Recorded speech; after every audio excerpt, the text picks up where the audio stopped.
Hello everyone, welcome back to the channel. तो friends, हमारी आज की वीडियो में हम दशहरा पर निबंध सीखेंगे। ठीक है, तो दशहरा यानी कि विजयदशमी, इसे विजयदशमी भी कहते हैं। तो चलिए आइए शुरू करते हैं। दशहरा। दशहरा भारतीयों का प्रसिद्ध त्योहार है। प्रसिद्ध मीन्स फेमस। दशहरा पूरे भारतवर्ष में मनाया जाता है, आप जानते ही हो। इसे विजयदशमी भी कहते हैं। इस दिन को विजयदशमी भी कहते हैं। ठीक। यह त्योहार वर्षा ऋतु के बाद आता है। तो ये जो त्योहार है दशहरा का, वो बरसात के बाद, जब बारिश का मौसम खत्म होता है तो उसके जस्ट बाद आता है।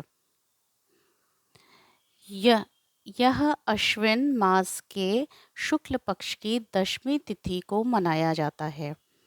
ये अश्विन मास जो हिंदी के महीने होते हैं उसके हिसाब से शुक्ल पक्ष की 10 तारीख को जो होता है शुक्ल पक्ष का, उस दिन मनाया जाता है।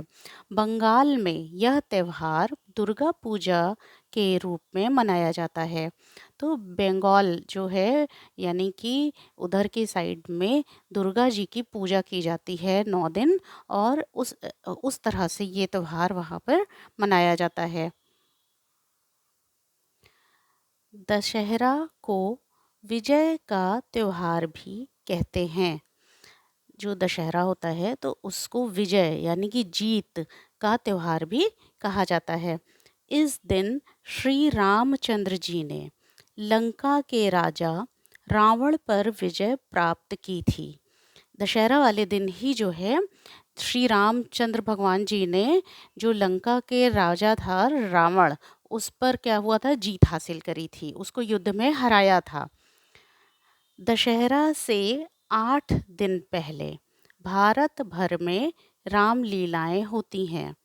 दशहरा से करीब 8 या 10 दिन पहले पूरे भारत में रामचंद्र जी की लीलाएं होनी शुरू हो जाती हैं। लीलाएं मतलब नाटक होना शुरू हो जाता है, और मंच पर राम जी के जो जीवन से रिलेटेड घटनाएं होती हैं उनका मंचन शुरू हो जाता है। इन लीलाओं में श्री राम के जीवन की कथा को नाटक के रूप में दिखाया जाता है।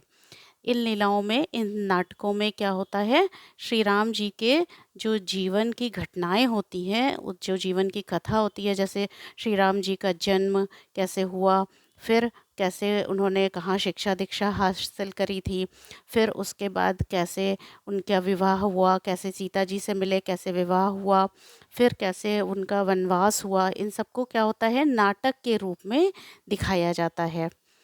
दशहरा वाले दिन बड़े बड़े नगरों में खुले मैदानों में मेला लगता है।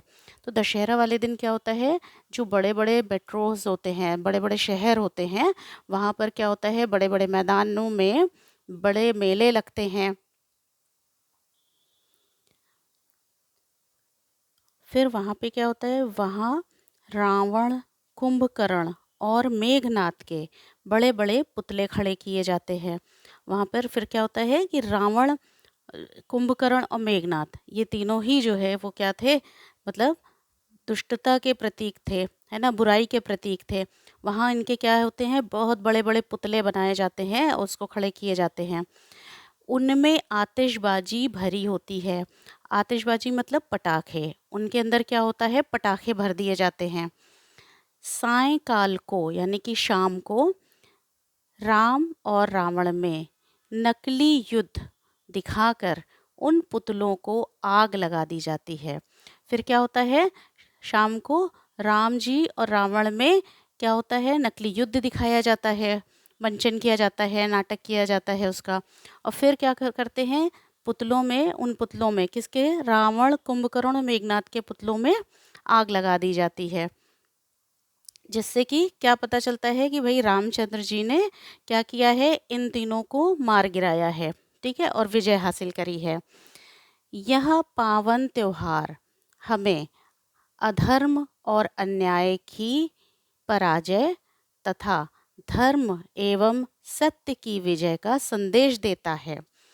तो ये जो है पावन, पावन मतलब पवित्र त्योहार, ये पावन त्योहार, ये पवित्र त्योहार हमें अधर्म तथा अन्याय की पराजय यानी कि हार, अधर्म और अन्याय की हार तथा धर्म और सत्य के विजय यानी कि जीत का मैसेज देता है, संदेश देता है। यह त्योहार भारतीय संस्कृति और सभ्यता का प्रतीक है। ये त्योहार जो है दशहरा हमारी भारतीय संस्कृति, इंडियन कल्चर जो है हमारा, उसकी क्या है और उसकी सभ्यता, हमारे सभ्यता का क्या है, प्रतीक है। हमें इसे मिलकर बड़े चाव से मनाना चाहिए।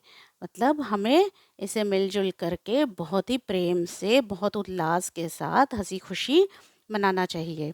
तो फ्रेंड्स, होप करती हूँ कि वीडियो अच्छी लगी होगी, तो प्लीज़ चैनल को सब्सक्राइब करिएगा, वीडियो को लाइक करिएगा। Thank you so much.